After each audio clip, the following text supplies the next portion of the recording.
All right. Hello, everybody, and welcome to another Tat Tuesday retailer update.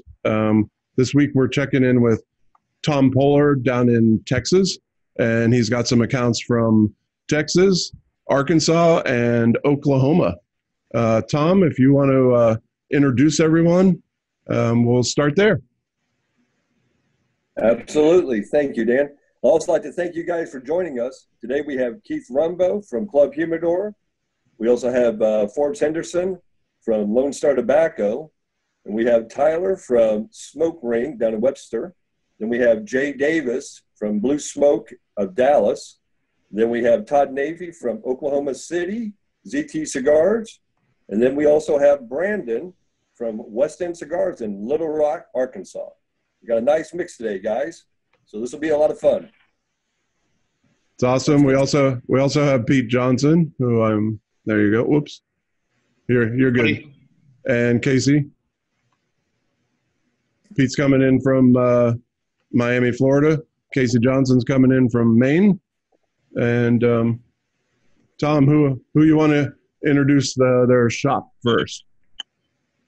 Well, let's just go down the order I started. Why don't you go ahead and start it off, Keith? Keith Rumbo?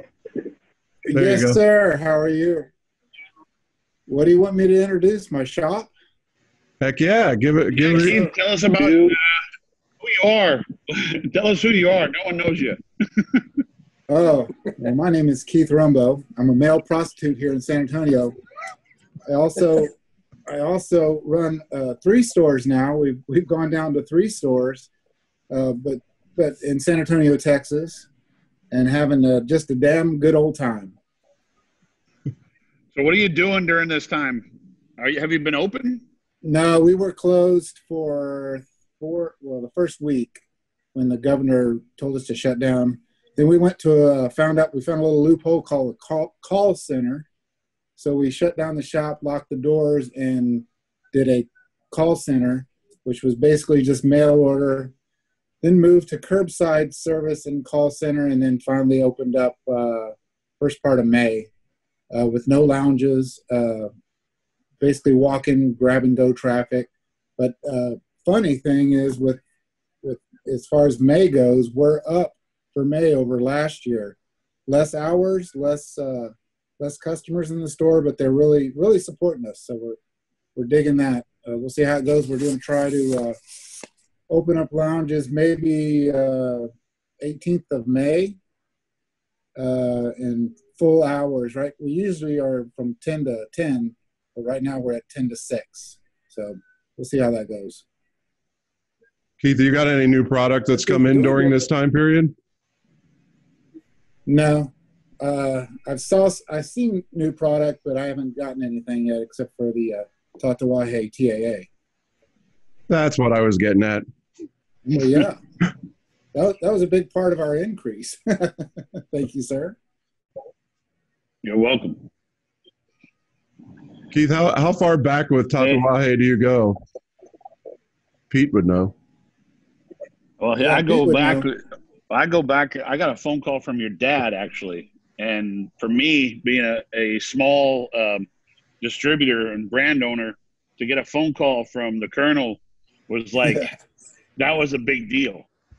Like, that doesn't happen to everybody. So, and I had this conversation the other day that the old guard that actually kind of guided us through this industry, a lot of them have gone, but it was an honor to get phone calls from some of these people like Diana or from your dad. I mean, it was a big deal. Yeah. I don't look forward to calls from my dad back in those days. It wasn't a good thing. Awesome. So Keith, we've all been down there many times, but I know, especially in your main store, you've got quite a portfolio of Tatuaje. Like you mentioned, you just got the TAA in. You've gotten that in every year. So we appreciate all of that. The stores are beautiful. For anybody who's not been there, the stores are, let's say, retail gorgeous. You can. Thank you. You're not going to take credit for that, are you? No, no, that I'm going to give all the credit to to Tiffany. Yes, that is correct, and that was a credit where setup. credit is due. That was I'm a just setup. a pretty face. I'm just the pretty face. No, if you guys haven't been there, the reason I say retail pretty is it reminds you of a shop that when you were a kid you might have gone in and bought Father's Day gifts for your dad, and your mom was completely fine with you going in to buy a gift because it wasn't an old smoke-filled lounge like walking through the front door. It's retail savvy, beautiful humidor, and beautiful seating as well. Keith, I'm going to put you on the spot with one question before we go on to the next person. I am a homosexual. Well, that might be your answer. That might be your answer to this question. This is a weird one, but during the shutdown and everything, all the hoops that you've had to jump through, what have you learned most about your business during this time period? Well, I'll be honest with you. I've learned a lot about people, and not in the business directly, but in my company. A lot of guys stepped up. A lot of guys freaked out. We didn't even get everybody back. A lot of our older guys are a little scared to come back.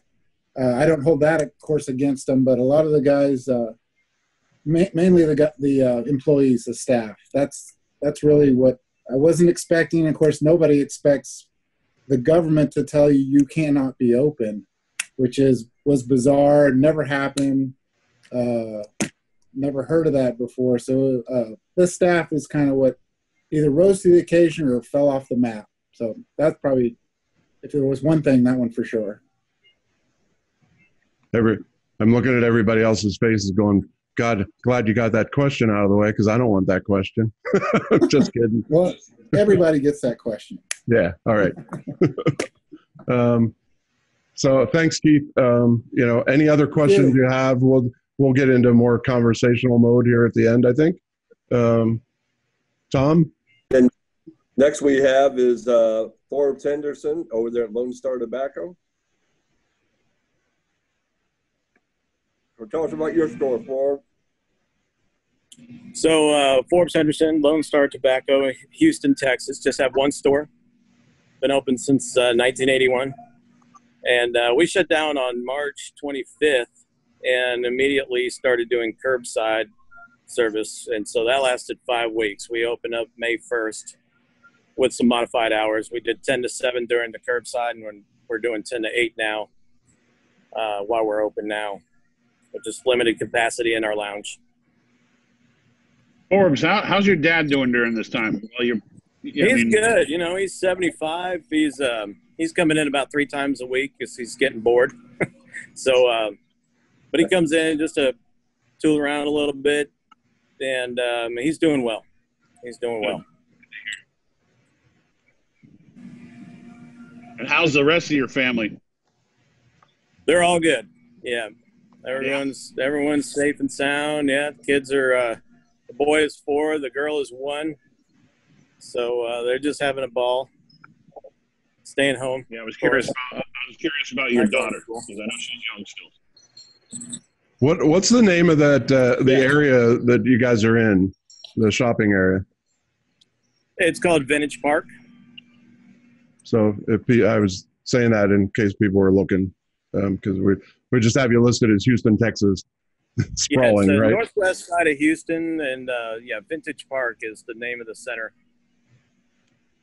Nice. So recently, anything new or any new trends that you've seen? I was going to ask everybody if budget cigars or value-oriented sticks were like the new thing all of a sudden.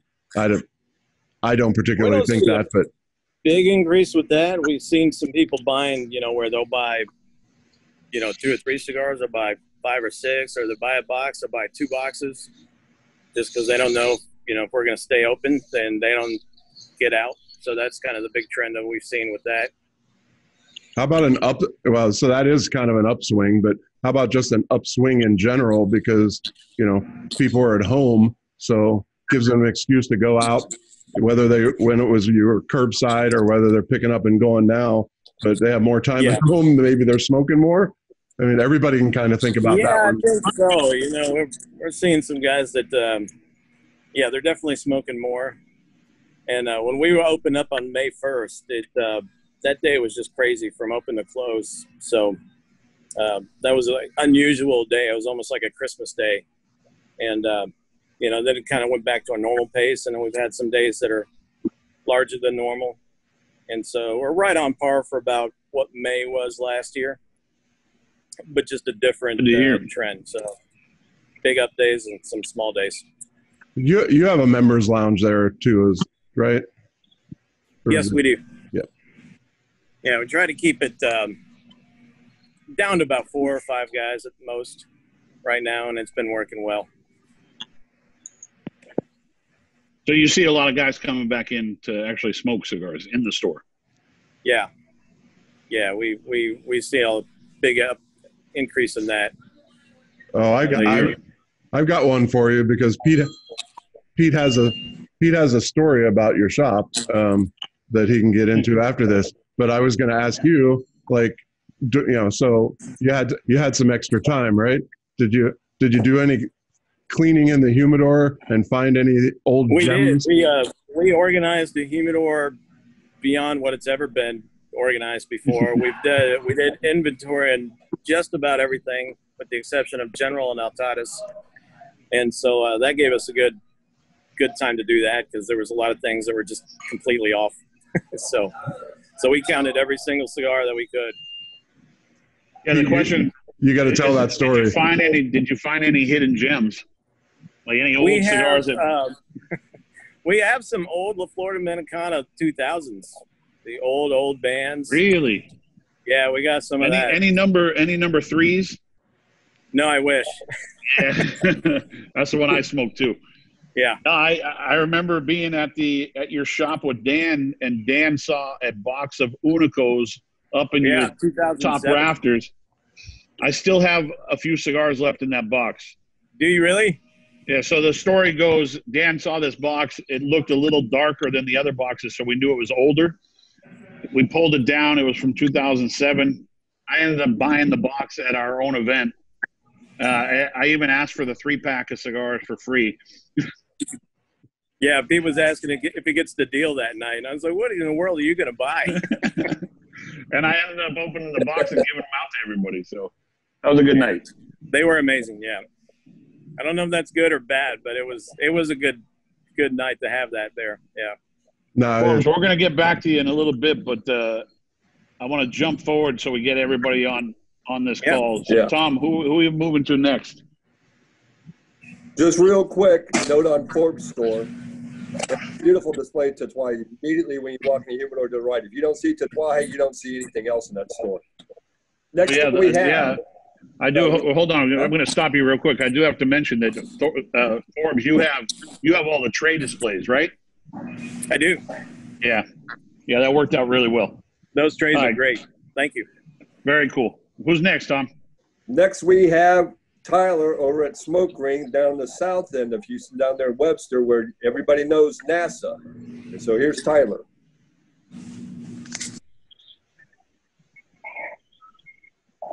Did you unmute yourself? Because I got you. There you go, Tyler. Right. There you go, Tyler. Yeah, no, my name's Tyler. I run the Smoke Ring down here in a little town south of Houston called the Smoke Ring. Been here for about 2.5 years. The shop as a whole has been here for about 25 years going on. Opened up in 94. I obviously haven't been here that whole time because I'm 13. And yeah, no, I mean, we've been doing well since all the Corona stuff started. Luckily, we were able to stay open to walk-ins for the most part as everything got going. Closed the lounge down because, I mean, there was no wiggle room to get in there. Funny enough, we had a lot of guys sitting in our outside lounge area bringing up their own chairs. Some of them brought, like, movie projectors and just watched movies out there while we were open. People still had been coming in, buying cigars just like normal. We did notice an uptick in people buying boxes, stocking up because most people in Houston were getting new mandates every week just about. So nothing was really too budget oriented. People were just buying what they normally bought. The thing that surprised me the most, I'd have to say, was there was no panic buying. Nobody was just buying hordes and droves of cigars.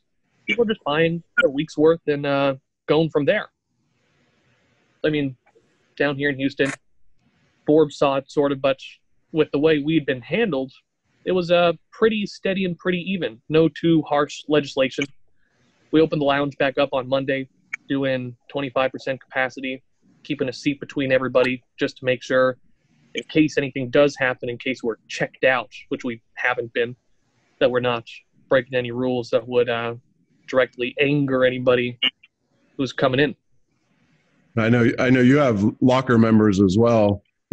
Have they been good throughout this? Like, oh yeah, when the lounge was shut down, let people come in and get in their lockers, but most of the people who had been coming in and smoking still were those locker members.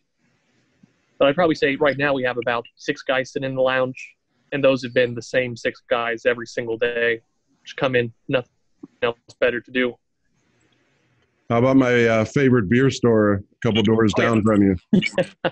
They've been able to do carry out? Yep, they did carry out the whole time. Lounge, bar area still shut down, but Chris is still doing all right. Are you still on your phone, or did you connect on a desktop? Still on the phone. I just moved inside. You should walk into your humidor.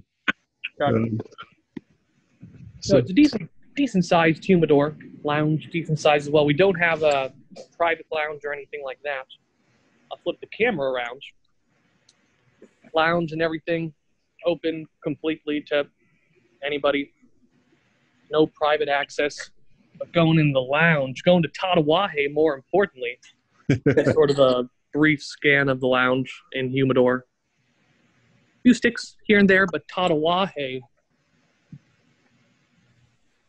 all this section right here, starting Petites, Cabaywan, a lot of the reservas that we still have. Thank you for that. Yeah, that is a beautiful site. 2003. Are those Lokis? I think those were Lokis, right? Yeah. We have K222 still. We have our fiends who know about those. Some of the tattoos, surrogates that we've got. That's about it. Well, I'll update you guys, all you guys, once we get through everybody. I'll update you guys with what's going on with the factories so you can understand where our inventory is coming from right now. So we'll get to that later. No, that's right. I'm glad you showed that off. And for everybody who hasn't been there before, if you're in that region, you're down by NASA, actually, south side of Houston in Webster. The humidor is extremely boutique. And I do not want to get in that conversation with you guys right now. We've done that before. We don't necessarily. Let's just not get into the conversation of what's boutique, what's not boutique. But we're glad to be in there because every one of those lines of ours that you have in there is extremely boutique. Tom, you're unmuted again. You look like you were going to comment, but regardless, you can introduce the next person too. Great. Now, thank you, Tyler. And next guy we have is Jay Davis up at Blue Smoke in Dallas. Take off. There you go, Jay. Appreciate the invite, guys. Things are a little different for us here in that we have a very zealous judge who oversees the county of Dallas.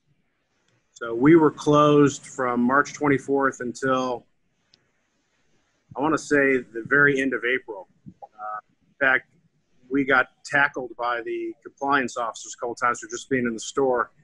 But I was here every day, did a lot of deliveries, did a lot of shipping, and it was weird. I sent my employees home. I kept them on the payroll and got to really develop a lot of deeper relationships with clients.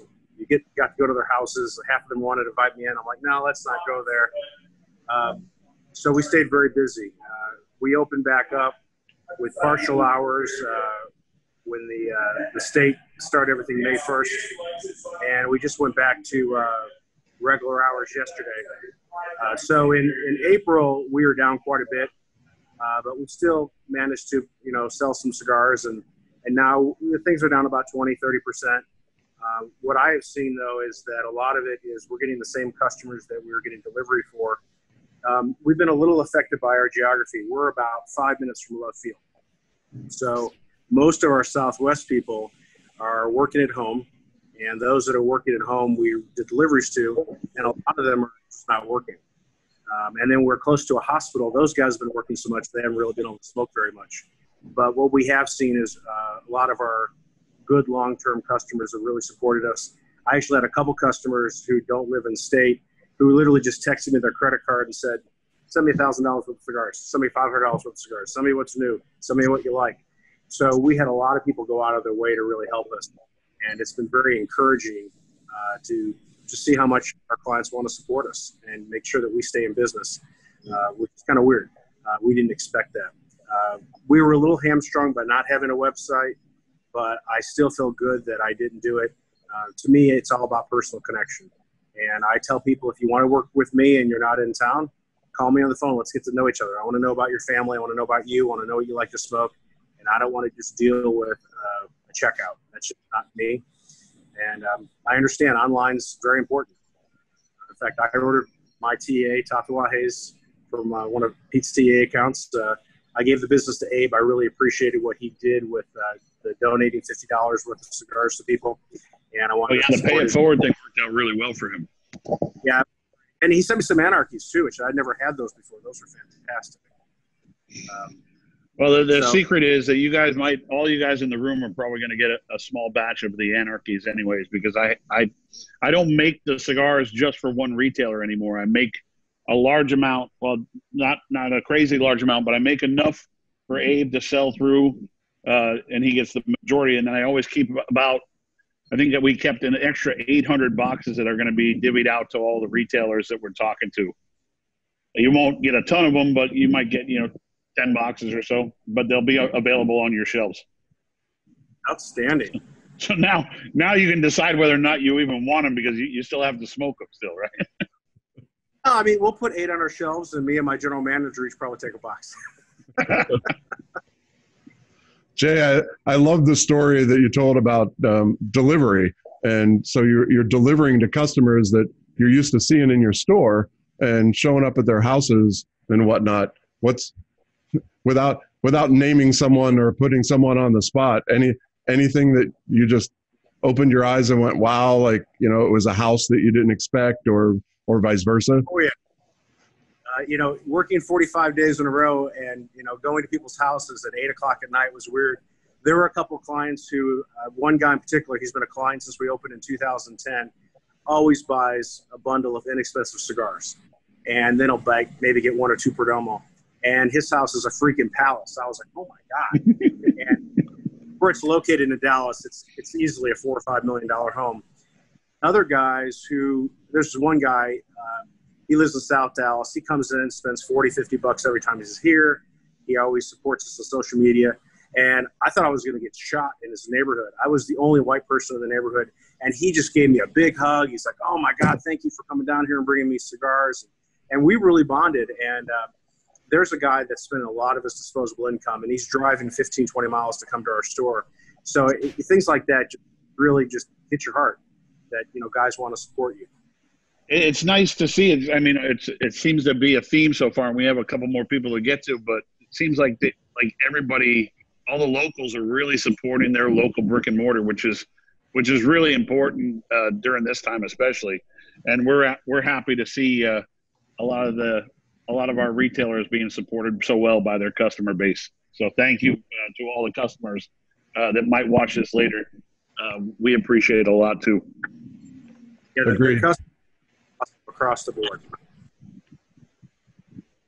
Very cool. Jay, we'll get back to you in a little bit. Tom? I got you. Yeah. Okay. Yeah, and I want to make a note on Jay's store. The thing that made Jay's store really stand out for everybody is the service. He's got impeccable service between him and, and his staff there, and they just do a great job. Next store we have up, gentlemen, is Todd Nafee. They're at ZT Cigars in Oklahoma City. Go for it, Todd. Hold on, I got you.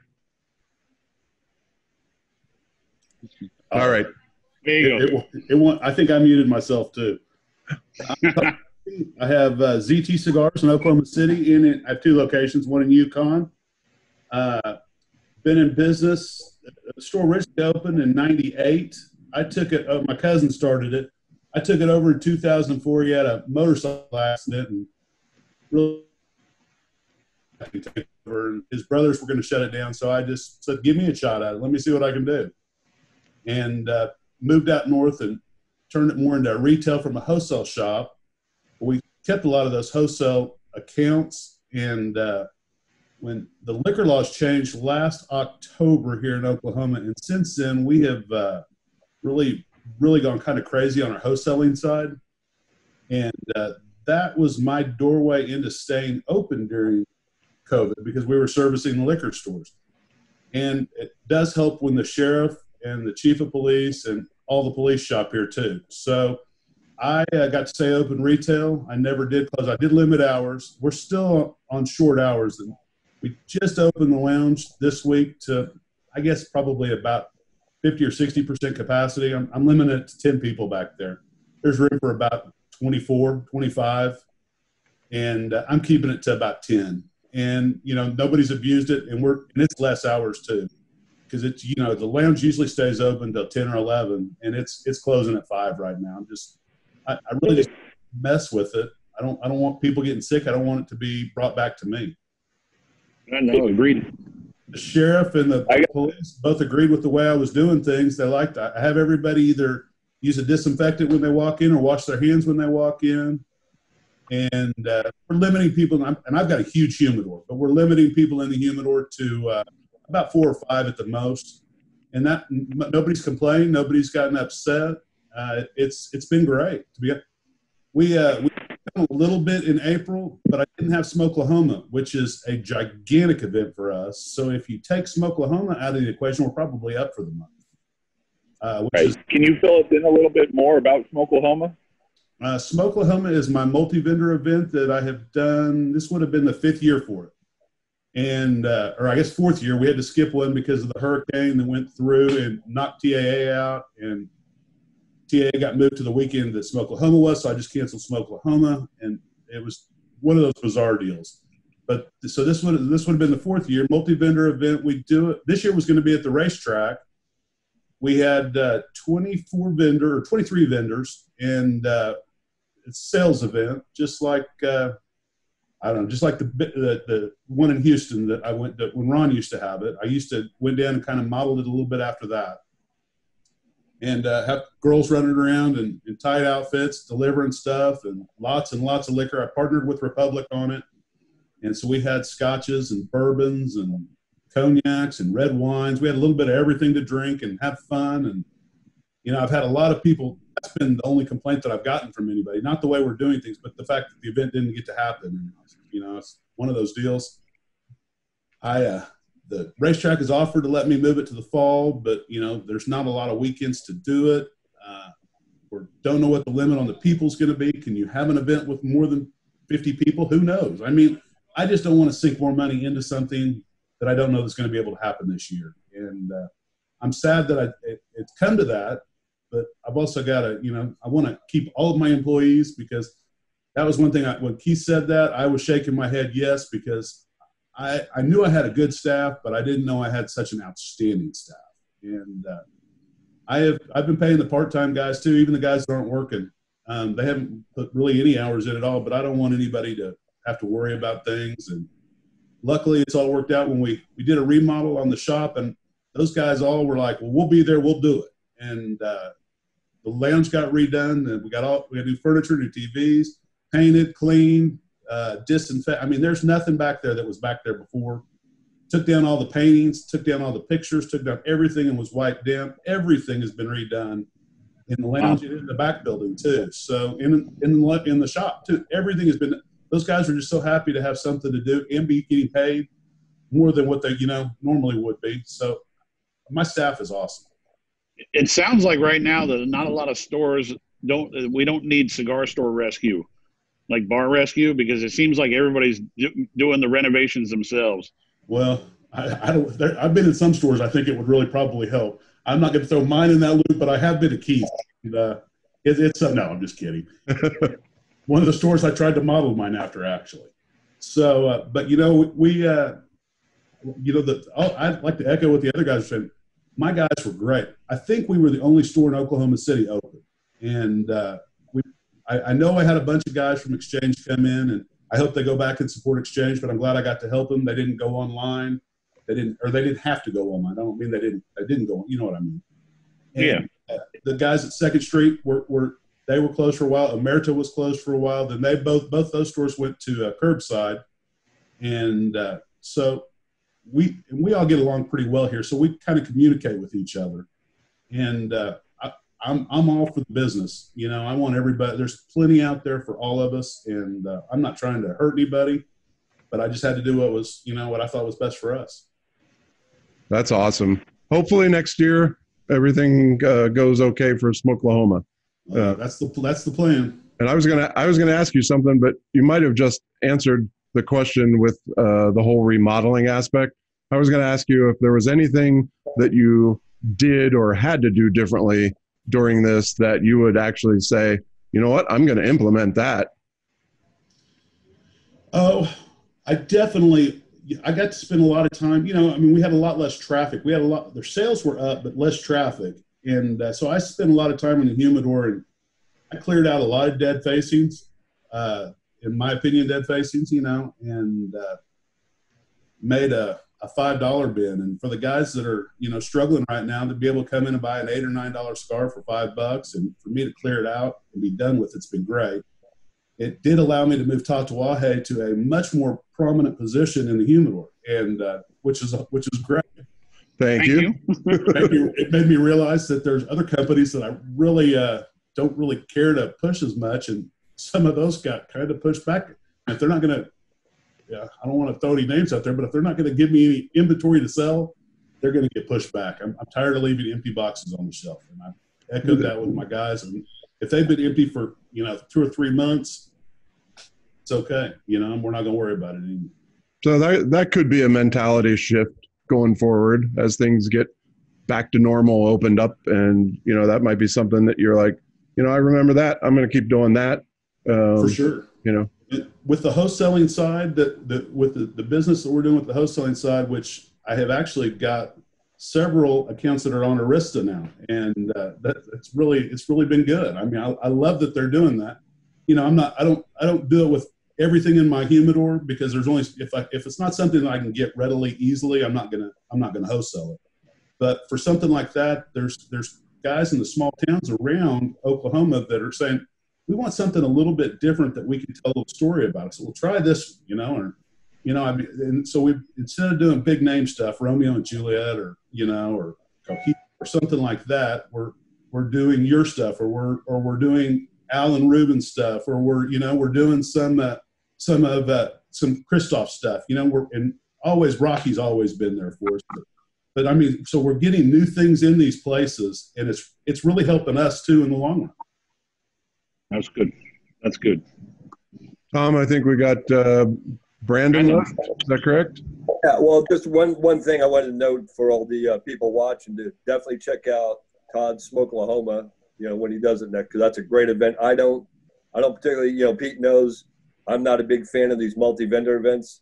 They're never really done well, but this one's done great. Hang on. Sorry. That's okay. You made your face disappear as you were saying that. Yeah, right. Okay. But you look better, actually. All right, guys. Next and last but not least, we have Brandon from West End Cigars there in Little Rock, Arkansas. He also just opened a second store. Gorgeous. Just opened beginning of the year. I went to check it out. Huge. So I'll let Brandon explain this. Thank you. Continue. Thanks, Tom. And thanks, guys, for having me on. It's kind of a neat deal, for me to sit here with all you guys. And some of you I've had the pleasure to meet, and some of you hopefully I'll get to soon. But, excited to be here. As Tom said, started the Little Rock store a little over 5 years ago. And, it's a small 1,500 square foot retail store with a lounge, in the corner of a strip mall. and that's been great for us. And then decided that we want to open up a second location about 30 miles away in Conway, Arkansas. And so picked a great time to do that and opened up a 5,000 square foot shop in Conway. And then we got to close down. So it's been good though. For us in Arkansas, we did never get a stay-at-home order. Like some of you guys, I think our governor did a great job in trying to keep small businesses going if they could. I understand having to close restaurants and some things down or limit them, but for us, we never actually had to close down. We did get a recommendation from the Department of Health that we should close our lounges and not allow people to hang out in the store. So we did that around when you guys are talking, the end of March 25th-ish. But we stayed open for retail sales, and we did curbside. We were doing deliveries.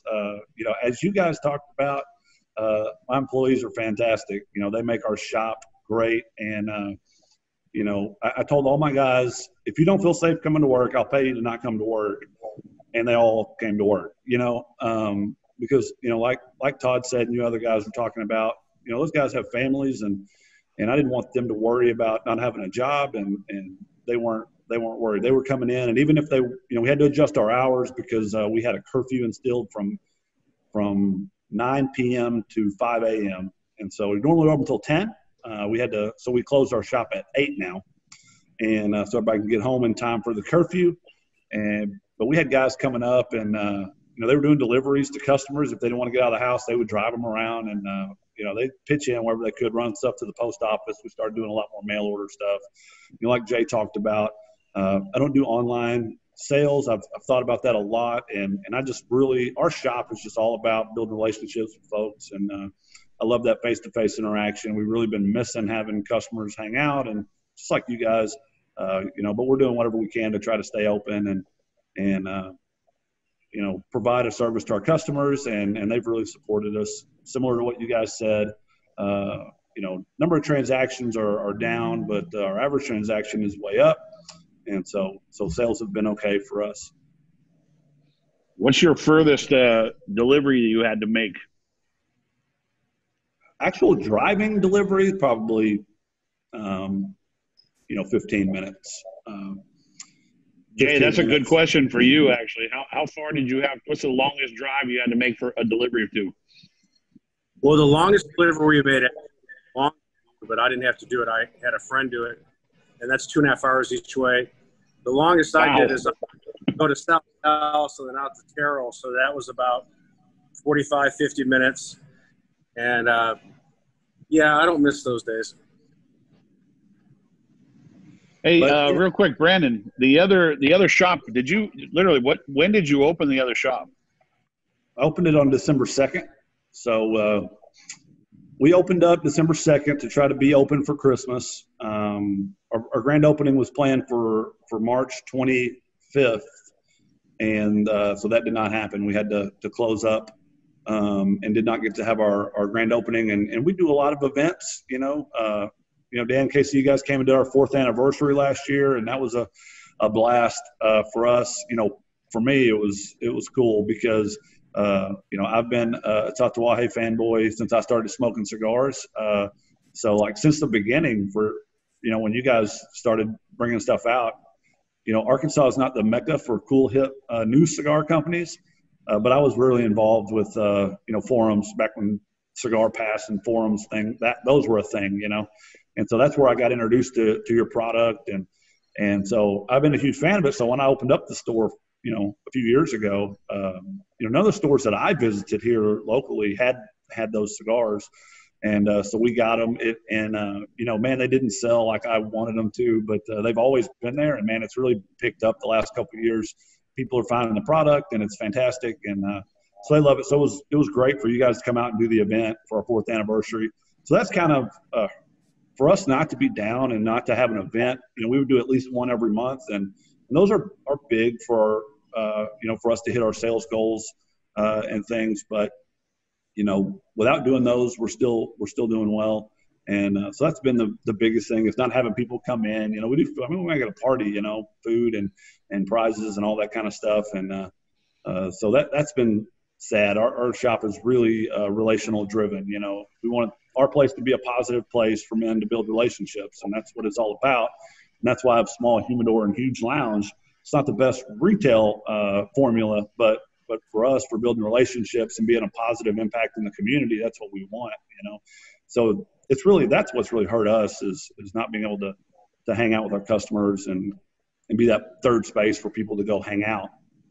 Oh yeah, this is a people's business. I mean, it's a relationship business, and that's why we're doing these online herps, because we get to see people we don't normally get to talk to.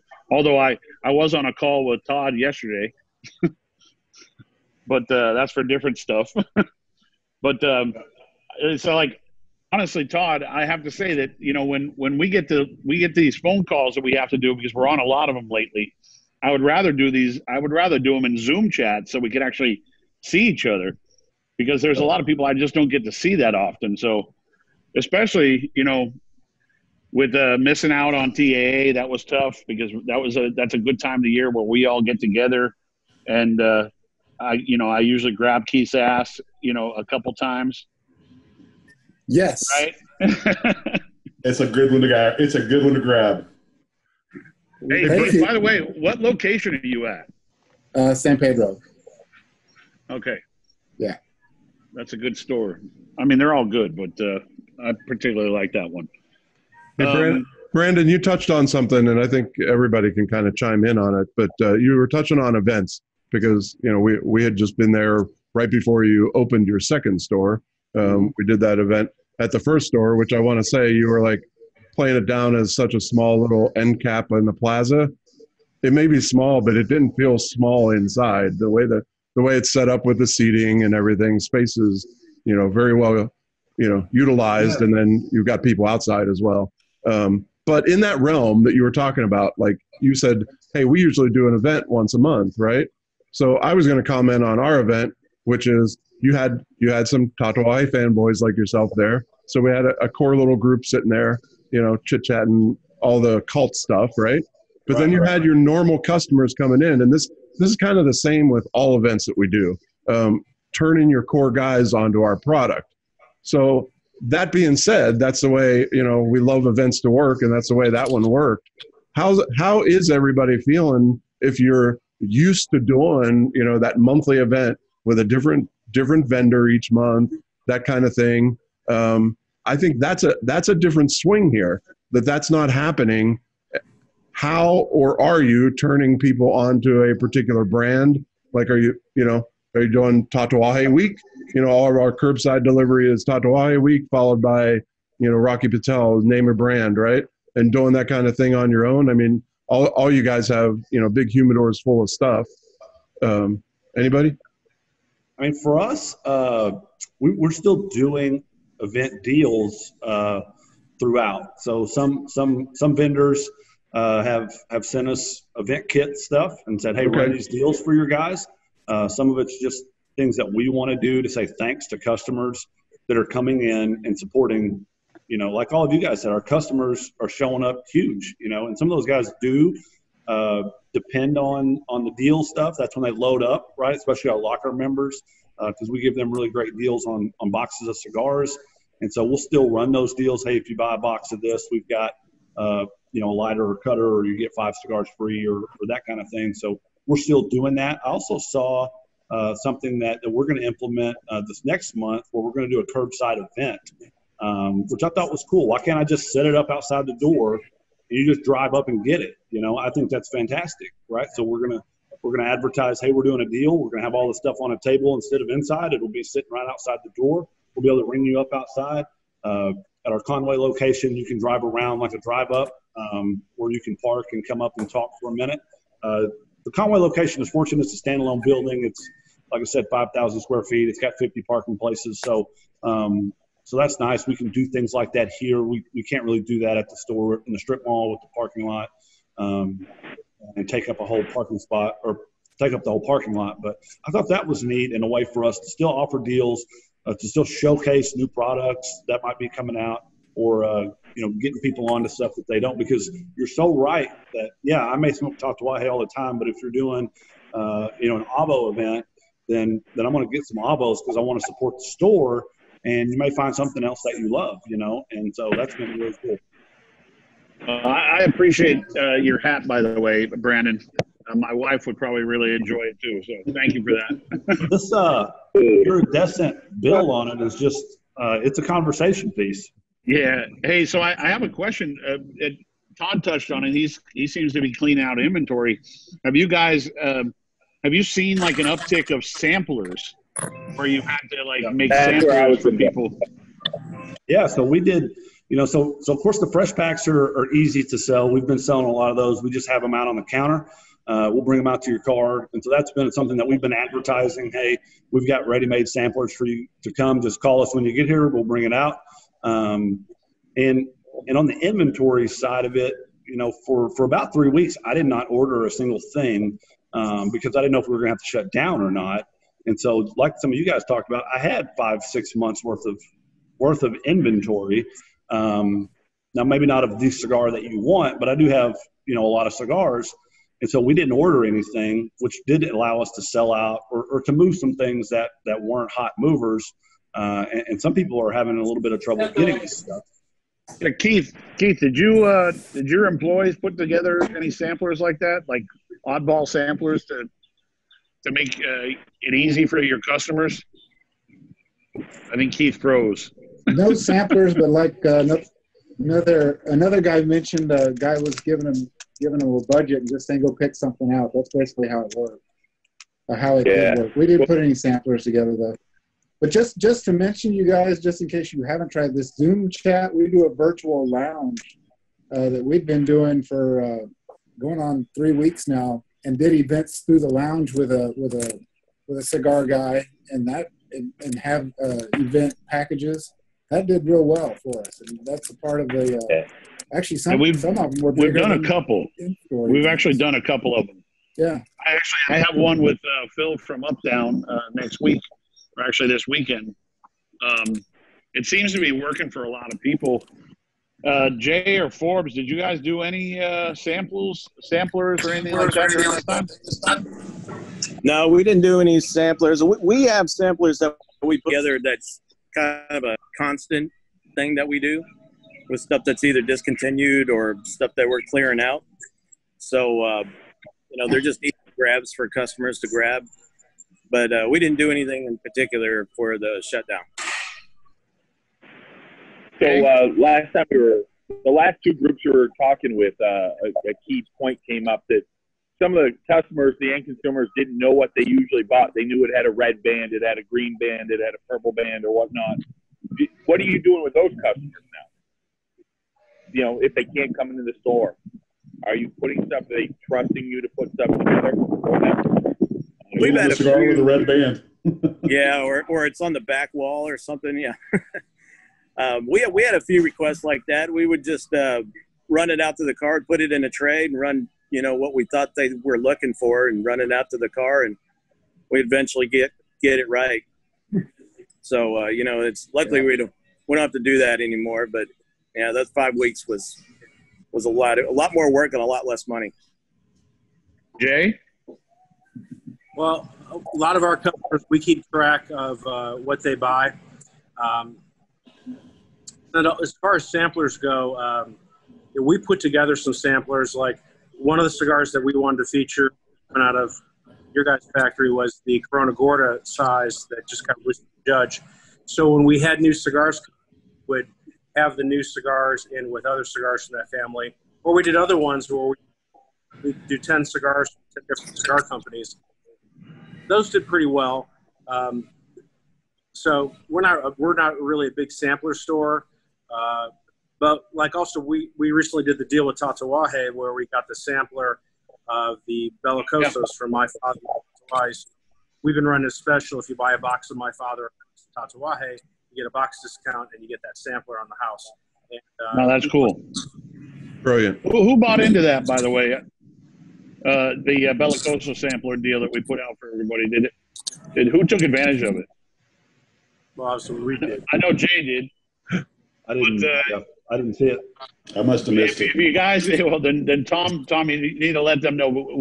They just left Miami. We had we had 1,400 more samplers show up in Miami this morning. They are on a truck right now going out to Los Angeles. So to kind of give you guys an update about what's going on with the factories. The factory in Nicaragua was closed for about 3 weeks for holiday, and then also for an extended holiday, also to make sure that they didn't have any type of extra outbreaks there, because they were kind of late to shutting down, not the factory but the country in general. We're still getting product out of the factory. The factory's up and running about a 60% range right now. That's in Nicaragua. In Miami, we currently have one person rolling cigars. It's not full capacity in the gallery, because normally we have 10 rollers. The 10 rollers are pretty well spread apart, but we had one roller come in to kind of get some inventory ramped up on a product that we were missing, which is a cigar that we don't sell a lot of anyways, because it's a celebration cigar. It's the Grand Corona, the A size. So we don't get a lot of orders for it, but we needed inventory. We have people packing boxes. Luckily, in Miami, we have a good inventory level to where we could easily be closed down for a whole year and still have inventory backed up. We just have to get boxes from our box maker here in Miami.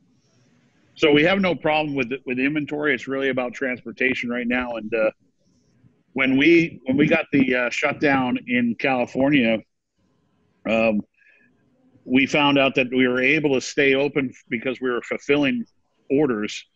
And since we're a small crew anyways, we just decided we'd cut it down to where, Andy's in there pretty much every day of the week doing invoices and stuff. But Tony, one of the guys that packs, comes in for 3 days of the week. And then Delver, who is one of our packers, he comes in for 2 days of the week. That way we can keep them safe from each other. Again, luckily we have a small crew and social distancing is pretty easy. But one of our guys, Tony, actually had a newborn baby girl, and we want to make sure that she stays safe. So we're keeping as much distance away from him as possible while he's packing boxes for everybody. So we have product moving. We have a good backup of inventory, so we're not worried about running out. And we really appreciate the fact that people are taking the time to still order from us right during this time. Hey, Pete, the box maker in Miami is still making boxes, correct? Yeah. He cut his crew down also, so his production numbers have gone down. But he was delivering boxes pretty much every other week. We were missing a few boxes on obviously certain products like the Series L from the Kohonu 2003 or the K222s and stuff like that. So we have the cigars, and we have a couple people banding and packaging the cigars in boxes at the factory, but we just didn't have the physical box. But luckily, he's delivering them constantly. You guys, anybody have any questions while Pete's on here that you've been dying to ask? But Tom's on mute. He's saying something. There, you got it. Okay, yeah, I was going to say Tyler has a good question for you, Pete. What's up, Tyler? Unmute. Unmute me. There we go. Where's that broadleaf, Pete? Where is it? Where is it? Okay, so if anybody hasn't heard the update already, we talk about this. Broadleaf has been a problem in the industry for the last few years. Not just because of just the sheer fact that they had a couple bad growing seasons, but then there was a very large company in our industry that was buying up all the broadleaf to make inexpensive packaged cigars. So it was very hard to get broadleaf from anybody. And we had a consistent farmer that was supplying us broadleaf, and he kind of basically disappeared. And now we have a new farmer.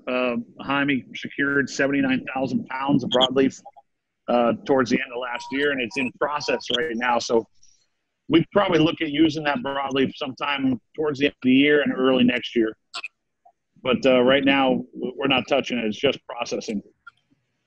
How about those Eglise? When are those going to be? When are you going to come to an event for those? Which ones? That petite Eglise that I asked you about. Yeah, see, that's always been a hand deliver thing too, because so far only 3 accounts in the country have them. So I'm hoping we can get out of this real soon, because I have a small inventory of it, and I want to make sure that some key stores around the country get some of this product. But yeah, when the last event that actually got the product was Uptown in Chicago, Casey and Dan were there to do an event for Phil, and he was the last store that actually received them. But Pete, the box maker has to make all those little coffins as well. Do you still have so a little supply of those? Everything's packed and aging right now. Like everything's everything's in boxes and aging.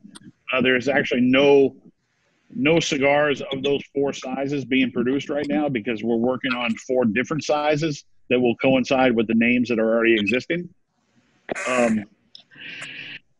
Those are a long project, man. That's one of those cigars that I let sit for a long period of time in the humidor, and then once it gets packaged, I let it sit in the box for a long period of time. Those are rolled by one roller here in Miami, and as Dan mentioned, our box maker in Miami makes all the boxes for every cigar box that we do in Miami, including the Don Pepin Blues and the JJs that the Garcias make. So he's got his handful just from working for us. So we look at the Miami-made product. It's, aside from the tobacco that goes into the cigars, is 100% USA made. So, and the bands obviously made in the Dominican Republic. Change the fact that I still want them. Hey, Pete, go ahead. Hey, Pete, I think the question that's sitting on everybody's tongue waiting for you to answer is, what about this year's Monster? This year's Monster is actually a spin-off of the Boris that we did years ago that was part of the Actor series. It's going to be called, it's an amped up blend, and it's called the Karloff. The only thing I need to finalize is the boxes. I had all the artwork finished, ready to go. I just have to finalize the production of the boxes and get them ready for October. But there are a lot of things that are being pushed back. Some things that people don't know that we have. We actually have cigars that were specifically designated for the PCA show, and a lot of the proceeds from those cigars will be going towards litigation to help fight against the FDA fight. So that's a very small production, 2 sizes of Black Label that we haven't made in a long time, and we want to make sure that we come out with something special at the PCA moving forward. There are 2 other new things that would be summer release slated for PCA. One is 2 new sizes of Cab I Juan, the original Cab I Juan blend. Correct? 2 new sizes. 2 sizes, 5 5/8 by 54 and 4 3/8 by 52, both with a pigtail cap.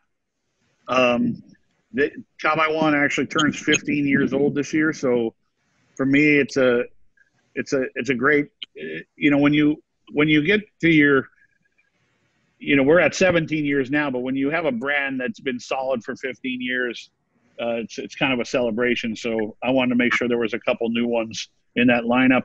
And we're also doing a kind of a line extension with Atelier Original, because the 3 original sizes of Atelier, the 52, the 54, and the 56, are still one of our better selling products. And we decided to come out with a higher priming version of those, because those 3 sizes seem to be the key sizes in the lineup. So the same darker wrapper of Sancti Spiritus that's on Selection Special, but in the original 3 lat sizes. Those are terrific. Those are terrific as well. Tyler, are you still trying to ask a question? I'm trying to ask my question. I've been trying, but if I can ask it now. Yes. Whenever it comes to either setting up new farms for broadleaf or sourcing new broadleaf, how difficult is incorporating that into your already pre-existing blends or already sourced broadleaf? Well, early on when we sourced broadleaf, we actually bought it from like distributors, or not distributors, but leaf brokers. Our first leaf broker for broadleaf was actually Oliva Tobacco, not to be confused with Oliva Cigar, but Oliva Tobacco. And that was the introduction really to the factory of broadleaf when we started working on projects like La Riqueza.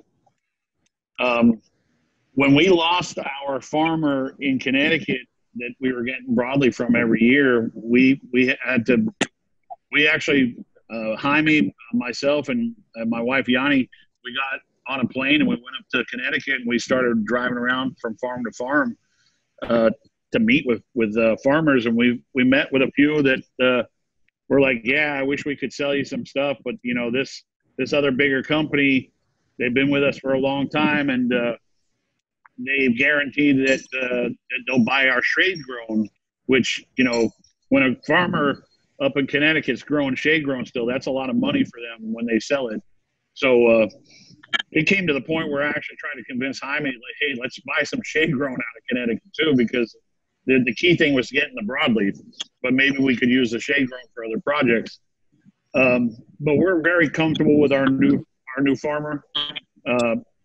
The family has a contract with him moving forward every year to get a minimum, and Jaime is buying up as much of it as possible to make sure that all of our cigars that are missing that Connecticut, true Connecticut broadleaf, that we get back to normal again. And that's the whole thing, is we didn't want to shift to Pennsylvania broadleaf because we really feel that Connecticut broadleaf is what makes the blends that we use it on so perfect. I think right, and the processing is the same because the Garcias process all that raw material we get from Connecticut. Yeah, so we don't really have a problem with the cigars changing too much because the Garcias were always the ones processing the broadleaf once they got it early on. So it's going to be consistent to that. I mean, the only thing that's changed over the years, we talk about this a lot, is sources. We used to source a lot of tobacco, but now the Garcias are growing easily over 1,300 acres of their own tobacco. The only thing that we're sourcing is Connecticut broadleaf from that one farmer, a few wrappers from Oliva Tobacco, a wrapper from ASP, the Perez family. So we have a consistent supply chain on good quality material. And of course, with all the fillers and binders and now a lot of wrappers, the Garcias are growing all that themselves and controlling from seed to finished product. So we're happy about that. Anybody that hadn't been on that trip down to the My Father factory, you're really missing out. It's something else. I agree. And it's gotten even. Todd, when was the last time you were there? Well, I was supposed to go this year, but I'm glad I didn't end up booking it, because it was the reason I didn't go is the week before TAA, and I don't want to fly straight from Nicaragua to Mexico. It just didn't sound like a good plan to me. My wife had to fly by herself, but I was there. It's been 4 years, but it was still awesome. Well, I'll tell you, you'd be just impressed. Moved into the new factory. Yeah, you'd be impressed to see the implementation of a lot of advancement that Jaime's been working on. I mean, they've put in a lot of work to this facility, and you wouldn't even recognize it. So Dan and Casey were with me 2 years earlier, because of course we weren't down there the year before because of the outbreak, or not the outbreak, the uprising in Nicaragua. But the changes just in the 2 year time were amazing. I told these guys that they wouldn't even recognize the place. So they're moving forward with a lot of great things to make the product even better. Let alone the new farm.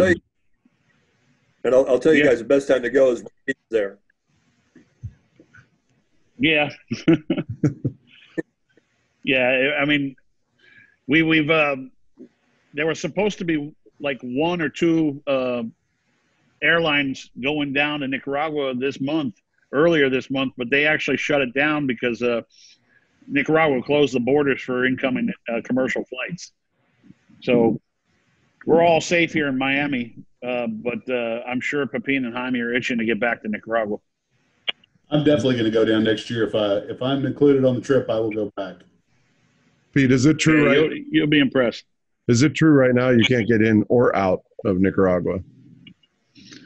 Well, containers are leaving. We ship containers through Honduras. Yeah, I meant people. So, but yeah, people know. Yeah, the borders are closed both ways. So, yeah, it's because we do have a family member that can't get home. They're stuck down there right now. So, anything else for us from you guys? I got one more funny question for everybody. Yeah, I do have a question. Good. Yeah, sure, Jay.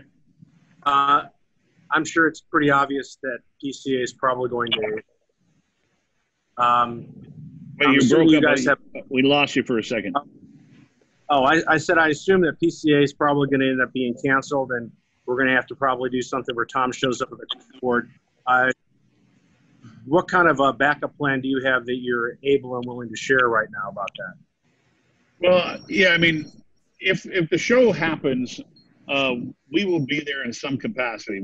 I probably won't build the whole booth, but I do have 15 booth spaces that will probably just have a carpet and a few couches, maybe a bar so everybody can maybe have something to drink. I don't know. Have some wine there, your wine, yeah? Yeah, but I think we won't be able to pour it just because of everything that's going on. But maybe we'll just give everybody a bottle that actually takes the time to show up. The backup plan really, honestly, is to make sure that we're probably going to record a couple product presentations. Myself, Casey, and Dan will do a product presentation of new products that we worked on for the show. Publish it, obviously, on Facebook and YouTube, so it can live out there, so people can see the product. And we'll give the instructions to the sales reps of what the price points are for everybody. So I can tell you honestly, Jay, though, when it came down to figuring out price points and a lot of stuff that for this new product that's coming out, I haven't even worked on a lot of it. So I think I've been doing more home chores than anything. So we're all going to get a buy one, get three free? Breaking news. Yeah. Hopefully not, Todd. Yeah, that's what we're doing, Todd. Buy one case, get 3 boxes. Todd's in dream machine mode. Well, yeah, I'll do that. If you buy one master case, I'll give you 3 boxes for free. Yeah. That sounds like such a good deal. Okay, I'm pretty good deal. That would be, honestly, with the weight restrictions now, I don't know if you guys know, but we can't ship over 50 pounds with UPS. Otherwise, they charge $30 a carton above 50 pounds. So we actually make sure that every box gets below 50 pounds when we ship it. Otherwise, we end up wasting money on UPS. So if we actually did that, a master case, you're probably going to get like a 7-in-1 or something like that. Okay, now we're talking. I like that. Okay. So anyways, anything else in that realm? You guys have been terrific. This has been like beyond interesting, I think. We were worried, as the weeks progressed that it would get further and further downhill. This has been professional, insightful, you name it. I've got one goofy question. You guys are all in some decent areas for this. I was going to put Brandon on the spot because he's in Little Rock, and that's the capital of Arkansas, and some other famous people. I was going to ask you, and I know Keith is going to win this battle, but what's the most famous person that has been in one of your shops that's not cigar related? We're talking lately? Anytime. History. Since you opened. Oh, Kevin Durant, Russell Westbrook. There you go. Nice. Who's that? Tommy Lee Jones. Oh, yeah. That's a good one. We've had Dan Crenshaw in. George Thorogood was here in December. Oh, that's a fun one, actually. What'd you say, Forbes? Todd, didn't you have Toby Keith in? Toby Keith comes in quite a bit. There you go. I saw Toby Keith somewhere. I think it was in Vegas, maybe during one of our shows. It might have been around the Big Smoke, though. And I told my wife, I go, that's Toby Keith. She goes, who's that? Anybody else? We get George Strait in. Brandon Bill hasn't been in? No Bill? Now, any, I don't even know if he really buys cigars, but, Scotty Pippen's from down here. But those guys send people in to buy cigars for them. I don't see them. Okay. Of course, we've got a golf club where Tiger and Phil and people come down here, and we supply them with cigars, but they don't ever come in our lounge. Keith, you're the most famous person ever been in our shop. Hey, Keith, Jay, you don't have more. Anybody come in? I'm embarrassed to say Hugh Darvish hits very well for us, and Michael Crabtree used to come here quite a bit when he played. But other than Tom Poehler, I don't think anybody infamous. Oh, wait. Thank you. Wait, what you're saying is Tom Poehler qualifies as a non-cigar guy. Oh, Yeah. Well, I keep joking with him, and that people will get here someday. But that's Keith, how about your old bandmates, man? They ever come in? We don't talk about that. God, yes. It's horrible. We don't talk about Fight Club. I don't know what you're talking about. Someone had to bring it I up. don't know what you're talking about. Yeah. And anybody watching, you can just, I don't know, do a nosedive on the internet. No. You'll figure it out. It's inside joke. No. Dude, I'll tell you a Stay funny away. story. So yesterday we were watching the Last Dance thing, the Michael Jordan thing, because we didn't watch it on Sunday. And in the middle of the whole thing, I was like, "Holy shit! I have met Michael Jordan." And I think someone had asked me like a week before if you ever met him. I'm like, "No, I can't remember." And I was like, "Oh shit! I did meet him." And I even remember the exact night. It was in 1999. Him, Wayne Gretzky, and John Elway were part of a company called MVP.com, and it was a sporting goods website that never went anywhere, like died.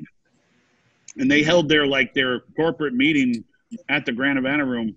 And I ended up meeting Michael Jordan because he got behind the bar and I was sitting at the bar. He got behind the bar to pick up on the bartender. That was the weird part about it. Of course, I think he was married at the time. But he gave me a riddle, probably just to shut me up. He gave me a riddle with coins, and I'm racking my brain trying to figure out what this riddle was, because it was like, okay, you got $1.15, and you can only use 2 quarters, 3 dimes or whatever. How do you get there? And I ended up solving it, but I still can't remember what the conversation ended up being about. But I think he did it probably just to shut me up. That's awesome. It was changed so it wouldn't be. Oh, you broke up, Casey. Yeah, my brother's on main Wi-Fi. I don't know. I think he's on dial-up. It's the wind. It's the wind. So no, it had to be. It was changed, so it wasn't any gambling debt he had for sure, because he blew through a lot of money gambling. Yeah. Well, I didn't bet him for anything because I wasn't about to lose a bet from him. So.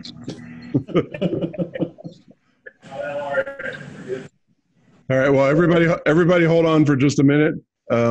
Thank you again for participating in this and for all the support from our brands and everybody else in the industry and what you guys are doing.